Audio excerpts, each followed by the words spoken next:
ரொம்ப வேதனையான ஒரு கட்டத்த கடக்குறேன். இந்த மாதிரி தன்னுடைய அம்மா குறித்து நடிகர் சத்யராஜ் அவர்களுடைய மகள் திவ்யா பார்த்தீங்கன்னா, இப்போ உருக்கமா ஒரு வீடியோ ஒண்ணு வெளியிட்டிருக்கிறாங்க.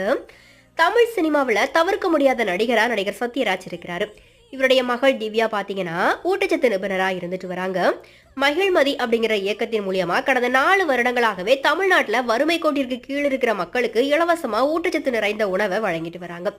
இவங்களுடைய அம்மா பார்த்தீங்கன்னா, கடந்த 4 வருடங்களா கோமாவுல இருக்கிறதா ரீசென்ட்டா அவங்க ஷேர் பண்ணியிருந்தாங்க. இந்த நிலையில திவ்யா சத்யராஜ் ஒரு உருக்கமான பதிவு ஒண்ண ஷேர் பண்ணியிருக்கிறாங்க. அந்த பதிவுல, கடந்த சில ஆண்டுகளாக அம்மாவோட உடல்நிலை காரணமா வாழ்க்கை சவாலாவே மாறிச்சு. வீட்ல ஐசியூவ வச்சு கோமா நோயாளிய கவனிக்கிறது ரொம்ப கஷ்டமானது. ஆனா, என்னுடைய பெற்றோரை பாதுகாக்க எது வேணாலும் செய்வேன். நானும் என்னுடைய தனிப்பட்ட வாழ்க்கையில ரொம்ப வேதனையான கட்டத்த கடந்துட்டு வரேன். ஊட்டச்சத்து நிபுணரா என்னுடைய வெற்றி வாழ்க்கை என்ன முன்னேற வச்சிருக்குது. இந்த மாதிரியாவும் திவ்யா பார்த்தீங்க அப்படின்னா, இப்ப எமோஷனலா ஷேர் பண்ணியிருக்கிறாங்க.